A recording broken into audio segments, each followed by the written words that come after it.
Alright folks, welcome to this exciting video where you once again join me in the beautiful landscape of Scotland. And for today's adventure, I've come to an area near Edzell, which is a little Scottish village here, nestled in the countryside. And look at it, the summer conditions we're dealing with today is just amazing. But a cool thing I came to see, last year I was at Edzell Castle for a look around, but most of it's kind of closed off to the public just now for maintenance. But I thought for today's adventure we would come to this hill and we'll get a great view and we'll be able to look down on Edzell Castle, and it's a whole new perspective of the land. And I just thought it's a fun wee adventure for a day like this. I'm just dying to get out and have a walk about, and if there's incredible old history like this castle to be seen, it's just incredible. And I'm hoping that I can follow this little track basically up onto the top of this high ridge, and then we'll get an excellent view looking down on the castle. So once again with today's adventure, it's just a spontaneous adventure, and that's often when you see the coolest things. Today I can also see there's lambs and sheep here, so I'm obviously coming with the greatest of respect to like the landowner, and I'm not going to upset any of these animals. Wow, look at this folks. It's an incredible scene in front of me right here, and the amount of wildlife and nature on the go, it's just mad. Probably in this environment here there'll be less ticks because the sheep are running about in the grass, and often they reduce the level of ticks that's still kicking about. But I have tucked my trousers into my socks just as an extra precaution out here, and that's often the things you have to do. Oh no, look, I can see there's a dead lamb up here on the hill. Oh my goodness folks, that's the kind of things we see often on these adventures. The shepherd's obviously no come around this way yet on his daily checks of his livestock. And it looks like it's just, sometimes when they go upside down they can't get back onto their feet. What a shame. I'm just going to take my time going over here so I don't upset any of these ones. The lambs are so cute folks, they're like little puppies or something. But the way they run around and jump around, it's just so cool to see. And I think this is the first time I've recorded some lambs this year on the video. You can hear them making their call.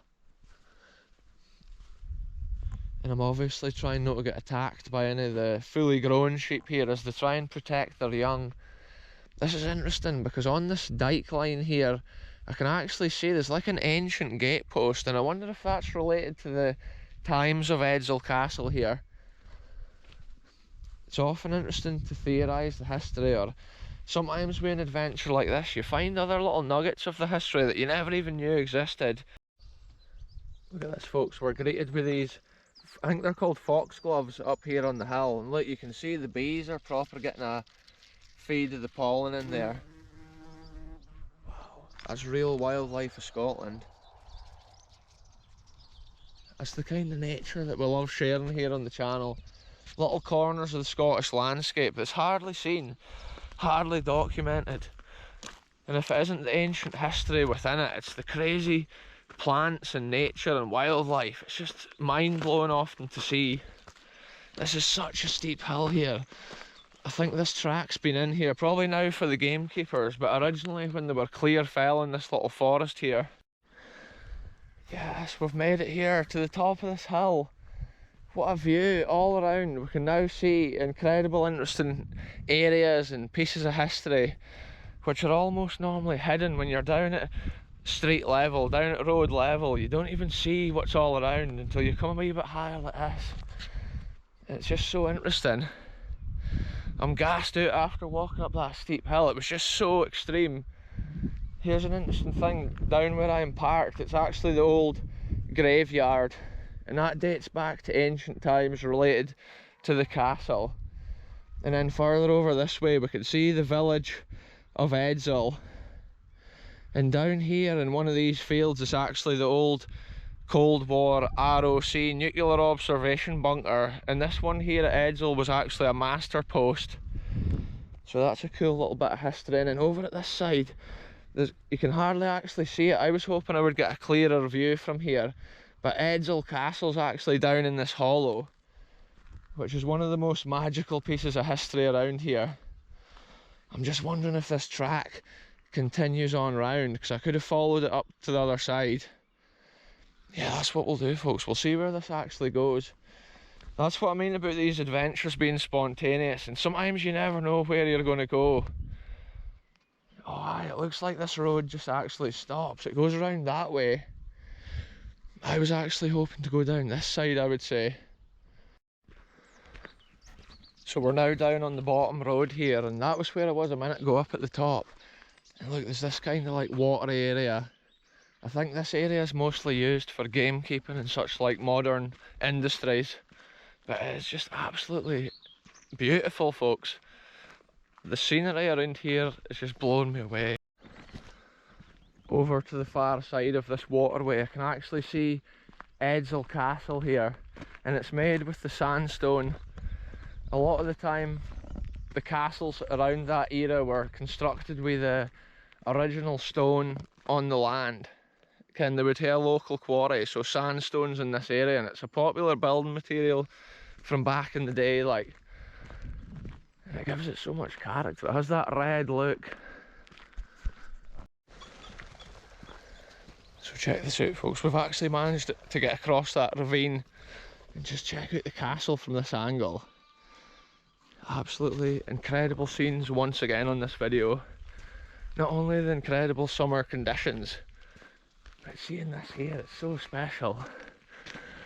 It's so magical, and I can see there's one of these old pillars, like there's been either another wall out here or potentially maybe another little outbuilding. The main castle's still closed off from this terrace fencing that's around it.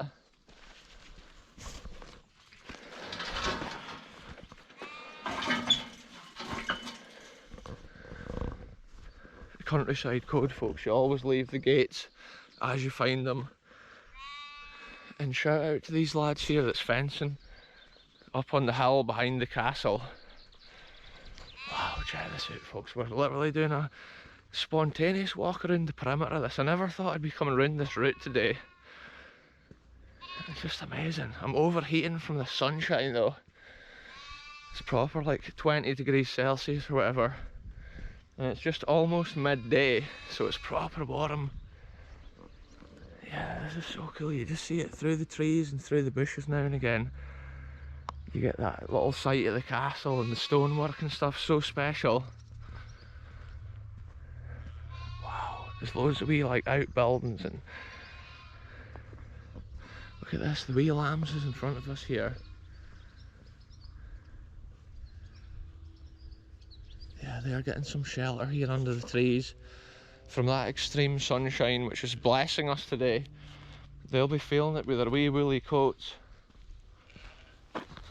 And then this little gate, I think if I head up this way I can walk right out back to the main road like a full circuit. Look at that.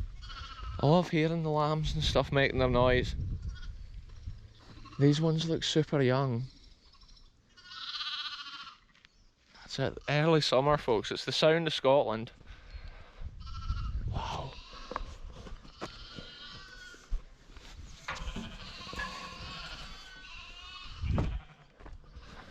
So let's take a look at this. This is the castle here. This is one of the coolest views that we're going to get. As you can see, it's still fenced off, and like I say on this channel, we always come with the greatest respect. We're never going to force our way into places like this if they are clearly sealed up. But it has been probably since like, I don't even know, 2019 or whatever, this has been sealed up like this. It's such a shame. There's so many other abandoned castles around, it's like mad that this one is just so like protected, because there's so many other ones that's also worth protecting to this same level. I think obviously because this one's officially like open to the public, that's why they have to have that extra layer of safety. If there's any loose masonry, they can't have that risk of people going underneath it. Whereas some of the other castles I visit, they're not actually open to the public, they're on private land. So the sort of thing it is, it's like enter at your own risk kind of thing. Wow. I often say wow in that quite a lot in my videos, but when I look around, it's like I'm travelling back in time. I can see the shape of this building, sometimes they used to have like a little building which was like a barracks, and that was often where like the defensive soldiers or whatever of the castle used to stay in a building like that, maybe for that reason. But another thing they used to have was often like a little gardener's kind of hut or groundkeeper's garden. Maybe buildings like that have been changed and developed over the years to suit the needs of the castle. And then like one day it just got abandoned and left. And then the internal fixtures and fittings got taken out and taken away. And I believe some of Edzell's internal beams and that got taken to Dundee, and they were used to build, I can't mind, it was one of the factories or whatever, because Dundee and that was famous for the jute mills and stuff. And I'm sure that's where some of the big castle beams and that got taken. Wow, this is just amazing, folks. It looks like there's a wee path. I'll go and take a look over here, see what I can see in this corner area. Check this out here, folks. This wee gate is wide open here. And look, we'll be able to have a wee closer look at this building and the architecture, and we'll get an idea of the overall castle architecture. Check it out, this is perfect. Look at this, it's got the old stone roofs, which was actually common back in the day for, like, most Scottish buildings had roofs like that on them. And look at that, that's like the 1700s windows that we saw in Edinburgh, with the wood at the bottom and then the glass at the top. And look at the defensive strategic holes at the bottom. You can see similarities with like World War II bunkers. They've got those ridges around the openings to deflect bullets, whereas you can see it's the same deal when they were trying to deflect arrows. The shape of those defensive sections is just so cool to see. The way they carved that into the stone. Look at the old doors. Wow, folks, this is special. What a special scene. And look at this here, wow. This one building alone is just incredible, and that's how I believe originally it would have been where the defensive people stayed for the castle. I'm trying to remember the name of the building. It's got a specific name, but often I learn so many details about history when you're on the spot trying to remember every single name for every single item involved. It's quite difficult. I can actually see there's a coat of arms there, SDL, and I believe it was actually Dalhousie that bought this castle after a certain number of years. The original family was obviously one of those typical rich families that slowly fell to the wayside as the years went on. Yeah, what a cool building this is, with the wee windows, the wee panes of glass. Yeah, just check it out. This has obviously been the main walled garden within this section. Look, it's got these unusual holes that I've noticed. See in the bottom of the tower? Sometimes that may be for firing down on anybody that's trying to climb up. But another thing they used to do, they used to boil liquids. Any liquids they had within the castle, they would boil them up, and then they would pour them down on any people that were trying to come in, and anyone that was trying to break in, basically. I'm going to head along here and have a wee look in past this wall. This is so special, folks. It's a mad scene of history here in Scotland.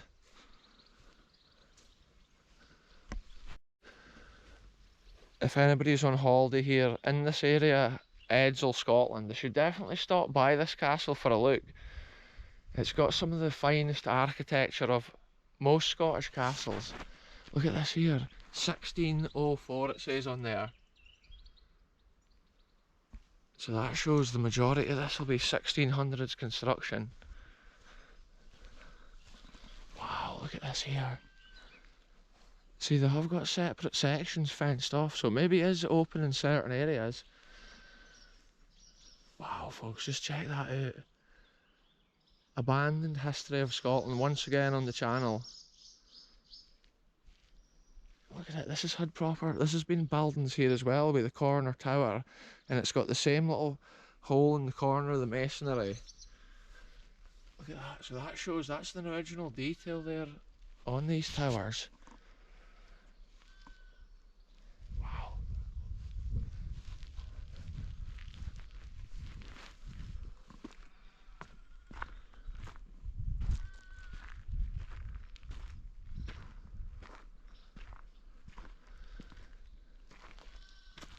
It's the realest of adventures, folks. Obviously, like I've always said on my videos, if the gates and that's not open, I didn't come in. But even though I've come in here, I'm still coming in with the greatest of respects. I'm not going poking about or climbing on things today. I'm just literally having a quick look at this, and you can see actual similarities with this in the Red Castle, which is at Lunan Bay. I'm keeping my voice down now because in this courtyard, my voice is just echoing, and people will be able to hear me all around. Wow, look at these, probably original stone cobbles under the ground here. Wow, look at this, folks. It's a mad scene of history right here. Wow, there's a crazy smell. There's so many birds coming out of here, folks. Whoa, it's almost eerie. See this, folks, this is the craziest of scenes once again on the channel. I'm just having a peek in here, folks. Wow. This is absolutely mad. Check this out. It's like a lower down area. I don't even know how well it comes out on the camera right there because it's so dark. It's got a real damp smell to it, a crazy damp smell. Oh, look at this.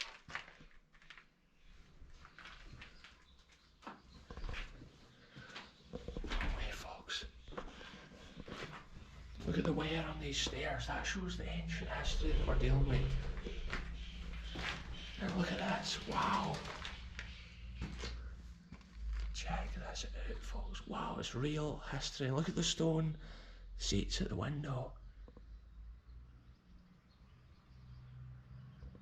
It's just beautiful architecture. This is blocked, obviously, so they didn't want members of the public going further up. Wow, this has been so cool, folks. More than I could have ever expected. I just love it. We're in so many old castles. It's cool to see this one today, the way it is.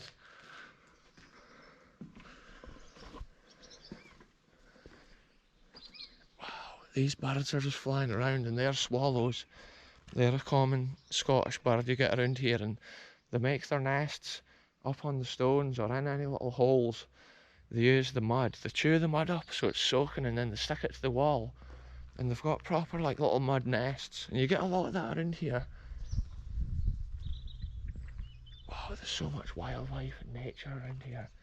Looks like they're using this wee room for like maintenance and stuff. Wow, folks, look at that there. Once again, because it's closed off and sealed up, we're not going to go and push our luck and start trying to climb into things that's now open. Look at this. This was the living quarters at this side, according to this sign here. Wow, look at the detail which has been on this old stone post. When I see stuff like this, folks, I'm just blown away by the history. And this has been a proper big castle.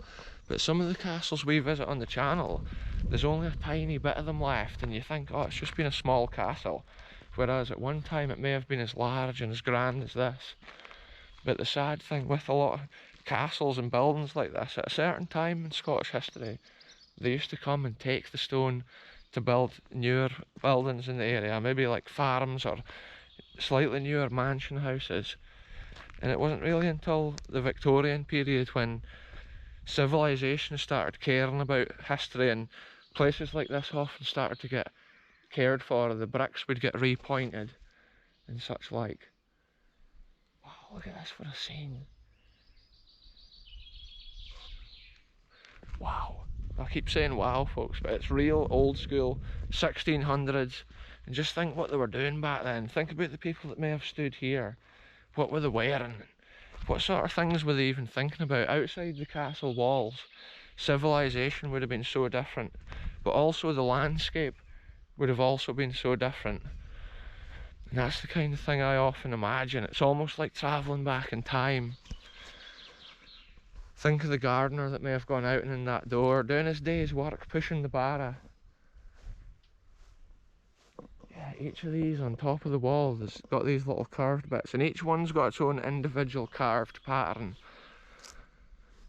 And the stones they've used, they're quite large. It's like at one time this wall has been made higher because the stones at the top are almost like a different grade or a different quality.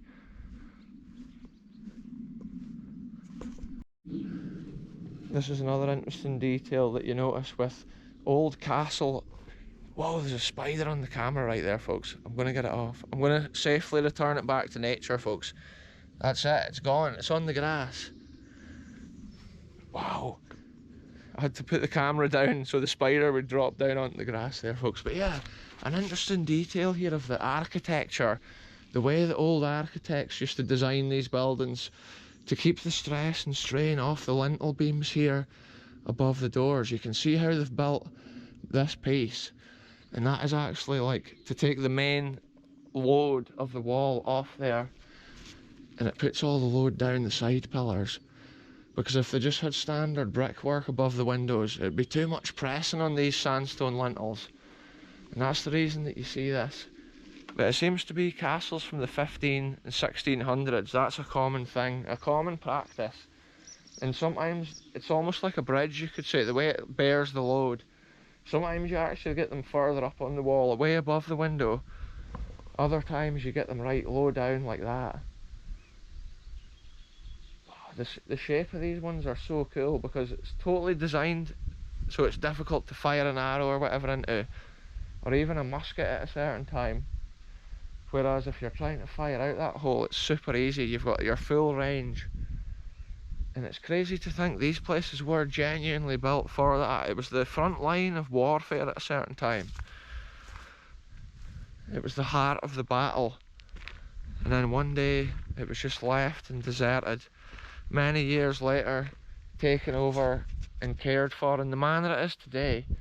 Little bits of masonry or whatever that need attention, they get repaired and it gets kept in the condition it is, instead of it deteriorating every year and slowly falling down. But like everything with these places, it's a struggle often to get the funds to pay for them.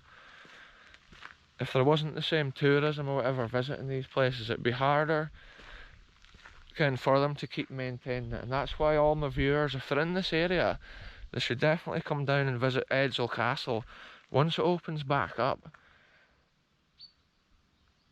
Yeah, because I'm not actually seeing anything that says castle closed. It's more just like these bits here that's fenced off. But it would be fun to come back and get a full tour on a proper day and have a look behind all those kind of like railings or the bits that's closed off for safety just now. Another cool thing I've enjoyed today, like getting to see that, it gives us an essence of how some of the other castles I've visited may have looked at a certain time, because this one's in better condition. But the top of this castle here, it reminds me of Red Castle at Lunan Bay, the way that it's designed with intricate stonework. So here's the history, folks. In the 1100s, the Abbott family built the first Edzell Castle. And look, it's on this ridge of land. And then look, 1513, David Lindsay starts building the present castle. And that was the one that we got a wee sneak peek in the door. 1562, Mary Queen of Scots holds a Privy Council meeting at Edzell. So just think, Mary Queen of Scots has been in the very building that we've just witnessed on this video. And look, 1604, work begins on the Great Garden. And that's why we saw that inlay on the stone with the old date 1604. So that's the most recent date. You're thinking 1604 is so ancient, but wow, this site here and the history here dates back to the 1100s. And just think how long ago that actually is, folks. It's almost 1,000 years ago we can trace the history of this site back to. The sun's starting to beat down. I was in the shade there for a bit and it's just amazing how much cooler it is in the shade. I do have the windsock on the camera today because the wind's blowing through in certain areas as well. There's another interesting building over there which is actually castle related, and that was the old castle ducat.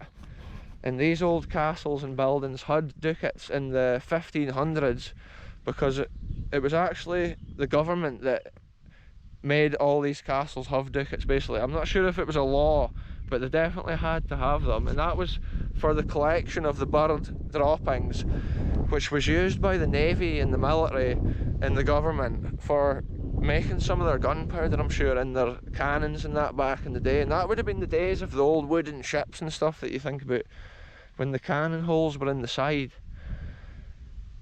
Whoa, there's a bee fleeing round me.